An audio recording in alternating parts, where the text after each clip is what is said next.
Wonderful. Well, next speaker is Dr. Bryan Goldstein.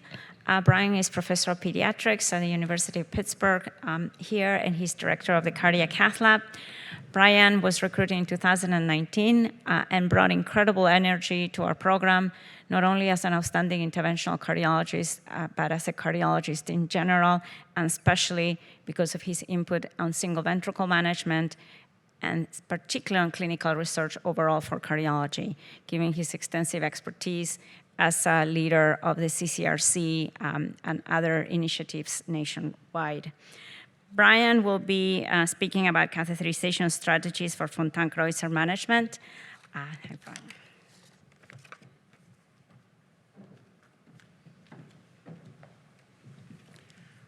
Thank you so much, Jackie.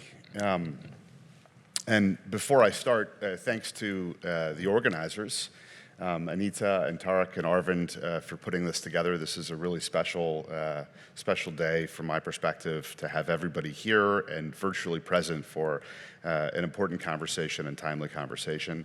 Thanks to Jackie and Victor for supporting this meeting, and then I'm not sure where they are, but Angie and Drew for actually carrying out this meeting. Thank you so very much. We're going to speak a little bit this morning about catheterization strategies.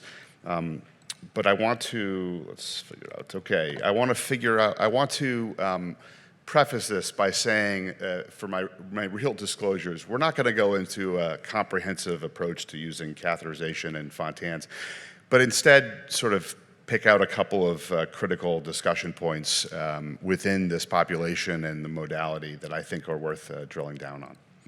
So as an outline, we'll discuss first principles, physiologic principles of the circulation. We'll look at provocative testing maneuvers and why to use them, managing Fontan pathway obstruction.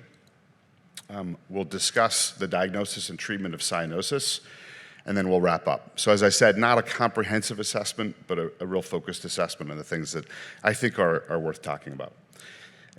This is August of 2019 when I met the other Kreutzers. This was in Rio at a Fontan-specific summit that was really, in some ways, in honor of Billy Kreutzer. My first time meeting you both, and it was a wonderful meeting. At that meeting, I was with David Cooper, but also Jim and Susie Tweddle. And Jim, as many of you who know him, was an extraordinary champion of single ventricle heart disease, specifically in hypoplastic left heart syndrome. And unfortunately, his untimely passing left a huge void in the field for all of us. But you know, I speak in some ways in honor of him and his contributions today. So let's review first principles. In any circulation, blood flow per unit time is dependent upon the drop in pressure across the vascular bed and the resistance across that bed. So therefore, pulmonary blood flow is dependent upon both the change in pressure and the resistance. In a biventricular circulation, the subpulmonary ventricle, the right ventricle, does the work to generate this change in pressure. And in a pulsatile circulation, resistance is dynamic. There's endothelial responsiveness. So here, the biventricular circulation is characterized by low right ventricular pressure, low pulmonary arterial pressure, and low pulmonary vascular resistance. With exercise, cardiac output can be augmented substantially, about 5 times or more from baseline, relying upon an increase in right ventricular pressure and a concomitant decrease in pulmonary vascular resistance to augment cardiac output. However, in the Fontan circulation, the change in pressure is the difference between central venous pressure and single ventricle and diastolic pressure, and the resistance is often fixed inappropriately and sometimes even mildly elevated. So a decreased pressure gradient and a resistance that's either fixed or even increased results in less pulmonary blood flow augmentation. Even with a moderate elevation in central venous pressure, pulmonary blood flow is limited, which in turn reduces single ventricle preload and cardiac output. So here in the single ventricle circulation without a subpulmonary pump, cardiac output at baseline is about 70% of a typical biventricular circulation, somewhere near normal, but central venous pressure is chronically elevated. And with exertion, cardiac output can be augmented, but to something like 2.5 times, not 5 or more times, at the cost of a significantly increased central venous pressure and increased pulmonary vascular resistance. And with any pathway obstruction within the Fontan circuit, this precapillary obstruction only augments the degree of central venous pressure increase and reduction in cardiac output. So this is really my argument for provocative testing, which is at baseline, there's not such a difference between a Fontan patient and a normal patient. They look relatively similar. You couldn't pick out individual dots in separation in some ways. But during exertion, there's much more identifiable difference between maximal capacity of the Fontan patient and the biventricular patient. Arguing to utilize something that stresses the circulation or mimics exercise in order to tease out the true failures or faults within a particular patient's circulation. There are many limitations to hemodynamic assessment in the volume unloaded, anesthetized, supine, paralyzed patient. These are all negatives. So we try and avoid as many of them as possible. But stress hemodynamics in an awake patient may unmask underlying pathology that is otherwise concealed in a standard assessment in the cath lab. Exercise hemodynamics, well described. Sasha showed us an example earlier today, but they're really hard to carry out for a whole bunch of reasons. Other stressors, inotropic, chronotropic agents, or volume loading all have roles. I'm going to argue today that volume loading has an important role because it's easy to do, it's highly reproducible, and it's meaningful. But it has a typically limited role in hemodynamic assessment. But the Fontan circulation offers an intriguing case for rapid volume expansion as a technique. This population may be particularly prone to falsely low pressures after a prolonged NPO status. And patients are often symptomatic despite manifesting normal end diastolic pressure, low pulmonary vascular resistance, and preserved ventricular systolic function on their assessments. Only recently, really, has diastolic dysfunction, what I like to term Fontan-HFpEF or FEFPEF, has become recognized as commonplace in the Fontan circulation. But here's an example. This is a 15-year-old patient with double inlet left ventricle Fontan who's referred for fenestration closure due to exertional dyspnea. And you can see the A waves and end diastolic pressure are mildly elevated in this patient who's under sedation, something in the 11 to 12 millimeters of mercury range. But after receiving 15 cc's per kilo of normal saline, waiting for 5 minutes, you can see the A-wave end diastolic pressure now reaches to something that looks more like 18, 19, or maybe even 20. So this is a problem that probably isn't going to be solved with fenestration closure or not. This is diastolic heart failure and is, I think, helping us drive our strategies as a field of moving into medical management and guideline-directed therapy of diastolic heart failure. So when we looked at this was work I had done in Cincinnati, 46 patients who underwent a stress testing with rapid volume expansion. You can see that the ventricular end diastolic pressure changed substantially after exposure to fluid, whereas transpulmonary gradient, pulmonary vascular resistance, and cardiac output were unmoved. And if you looked at individual responses, you can see baseline and final end diastolic pressure had a smorgasbord of values, but there were 35% of patients who manifest an end diastolic pressure of 15 or more millimeters of mercury after exposure to fluid challenge. What's more, if you look at the patients who ended up high, most of them tend to have poorer compliance. Their slopes are steeper. Even some of them started lower than others who had a flatter slope, but really increase their pressure. In univariate analysis, higher baseline pressure, end diastolic pressure, longer duration of Fontan circulation, and lower baseline cardiac index were all associated with a higher fluid challenge and diastolic pressure. Lower duration of Fontan circulation, longer duration of Fontan circulation was associated with greater change in EDP. And in multivariable analysis, only higher baseline EDP was significantly associated with the higher fluid challenge EDP. Occult diastolic dysfunction has now been looked at over a greater period of time. Dan Peck, who was a fellow in Cincinnati, looked at this about 7 years later, 84 patients now who underwent fluid challenge, and looked at, over time, the greater duration from Fontan. In general, the higher the post-volume load EDP. And this is true across a variety of things. The duration of Fontan circulation is the biggest risk factor for all sorts of problems. Here, if you look at the group that had a positive response or had occult diastolic dysfunction, 52% of them went on to meet a composite clinical outcome compared to 26% of patients who did not have. the occult diastolic dysfunction. And here's the Kaplan-Meier curve looking at freedom from meeting a composite outcome if you had occult diastolic dysfunction or not. It was clearly a factor associated with worse clinical outcomes. And if you broke it down by duration of Fontan, on the right are those patients who had more than 10 years out from Fontan. And you can see that that separation is statistically significant, that having diastolic disease is a greater factor beyond just duration of Fontan for that outcome. And we've also done work, like Sasha suggested, of in-cath lab exercise. There's other ways to do this, but it is really cumbersome and hard for patients to do.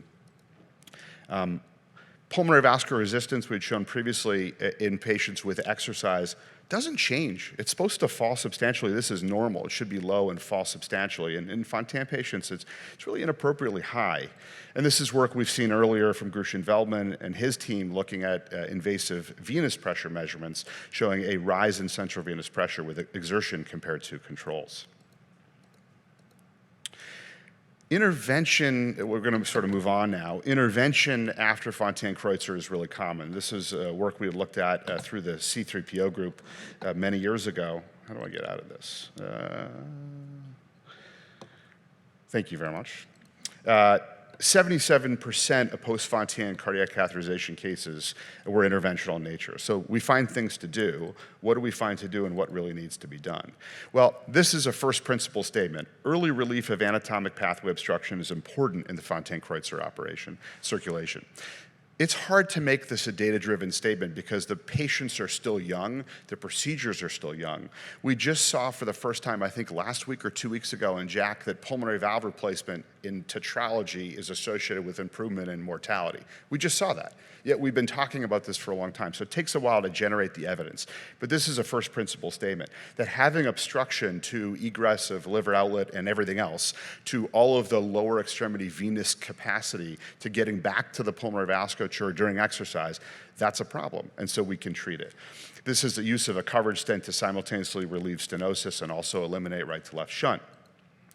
Here's a patient who was young, early after Fontan procedure, had a sort of surgical misadventure with some IVC injury that was patched at the time of the Fontan, and you can see hiding below the conduit is a pretty substantial obstruction, which if left, if not surveilled, would be a really problematic approach for this patient. This was missed by non-invasive imaging, but was found because a lot of providers are now starting to do early surveillance after Fontan to ensure the anatomic repair is ideal. And so this can be treated with stent therapy, of course.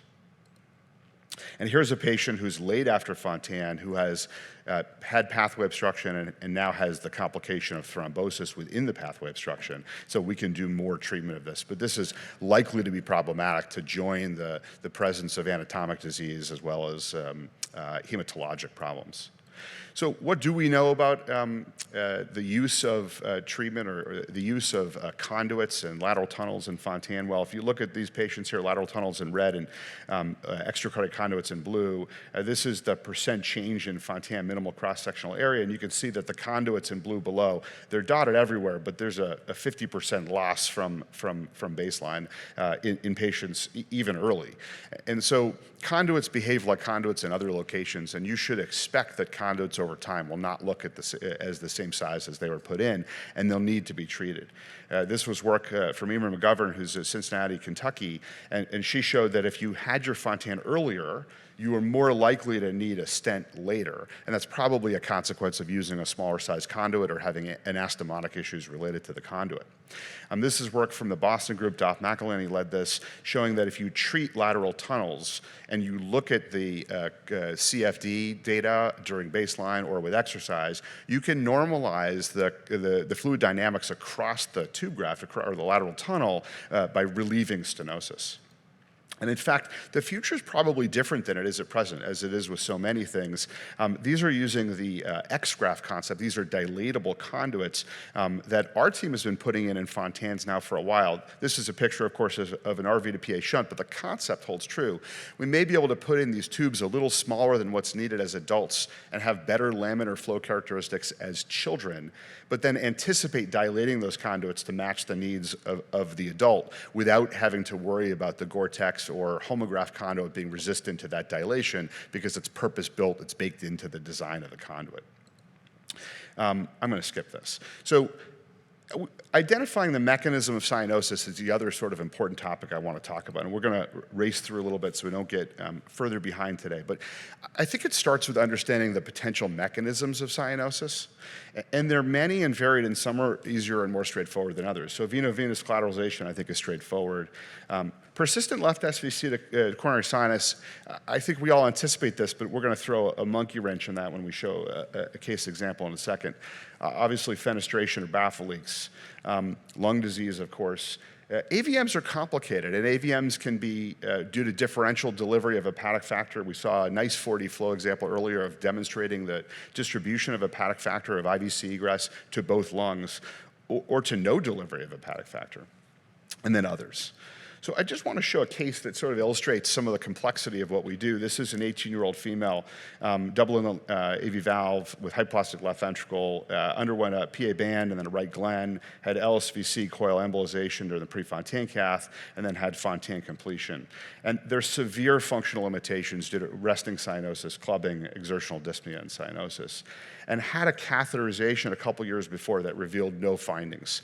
And the cardiologist and the patient were both frustrated with that there was not an answer or a fix, and so came back a couple years later for a new question.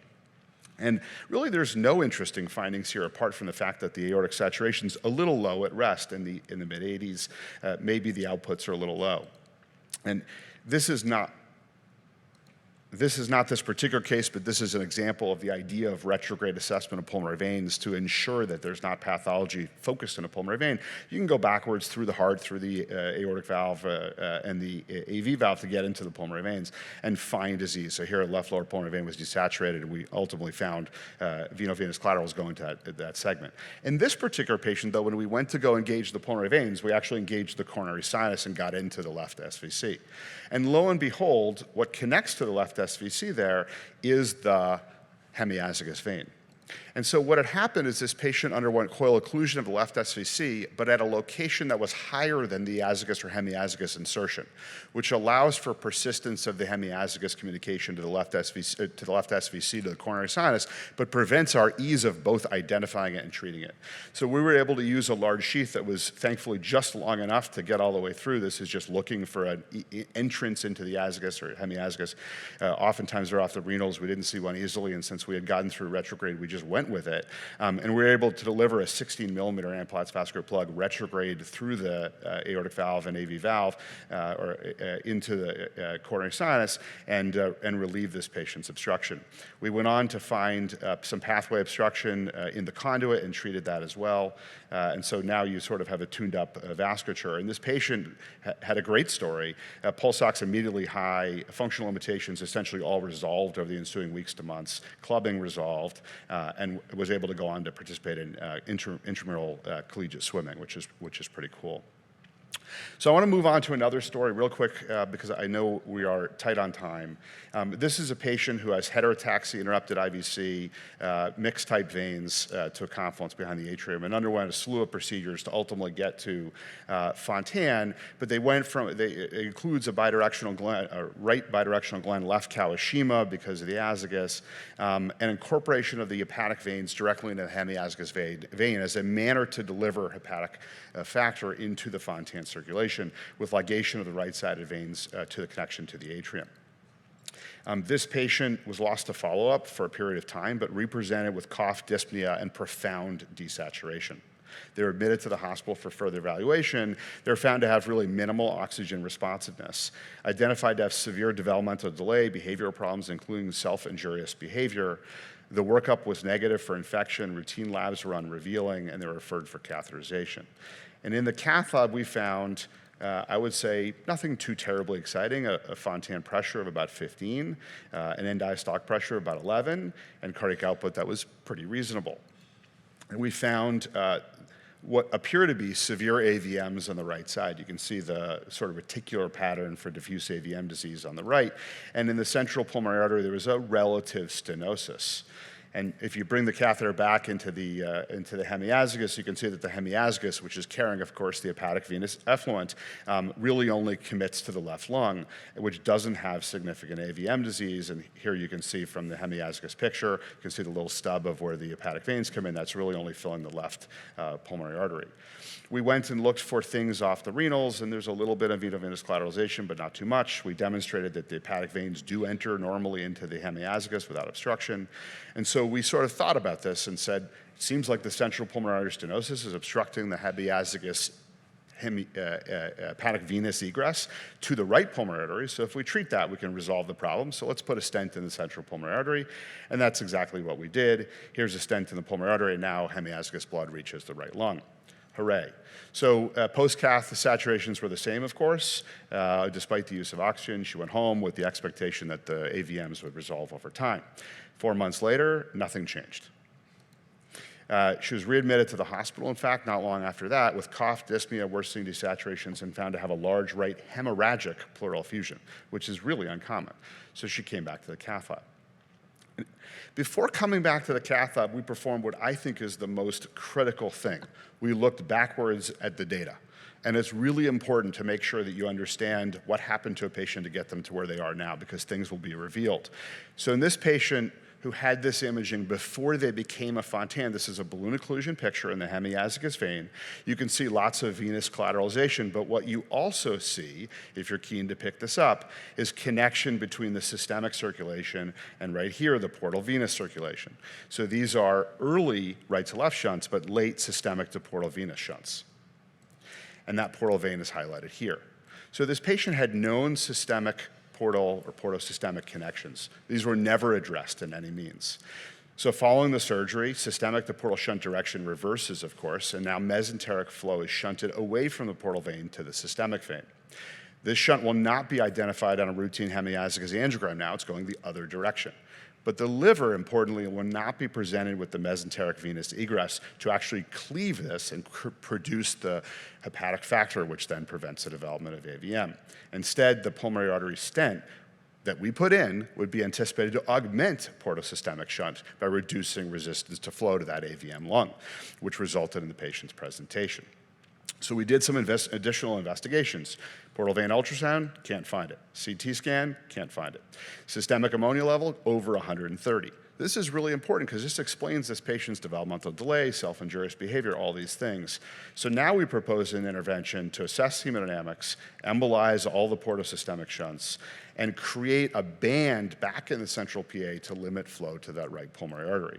And it's hard to do these things, but now we found a pressure of 23 in the Fontan circulation and end diastolic pressure of 17, so we've actually made things substantially worse. And of course, because of all this AVM, now the systemic vascular resistance is low and cardiac output's quite high. So I'm gonna mostly skip through this, except to show you that you can create temporary change in circulation such that you can create flow from the systemic back to the portal circulation by balloon occluding flow below the hepatic venous egress.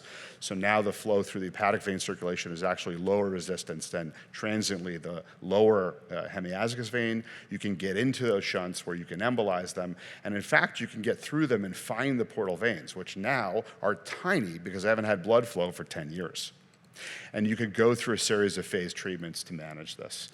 And so we did all those things, and I'm not going to go through all of it, but we made the patient ultimately better through a series of procedures. So in conclusion, there's no magic in magic. It's all in the details.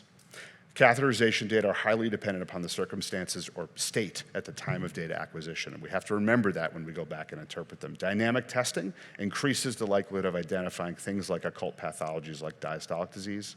Relief of the Fontan pathway obstruction is critical, in my opinion, to longevity of the circulation. And significant cyanosis requires a rigorous and thoughtful investigation, especially in cases of heterotaxia and interrupted IVC. Thanks so much.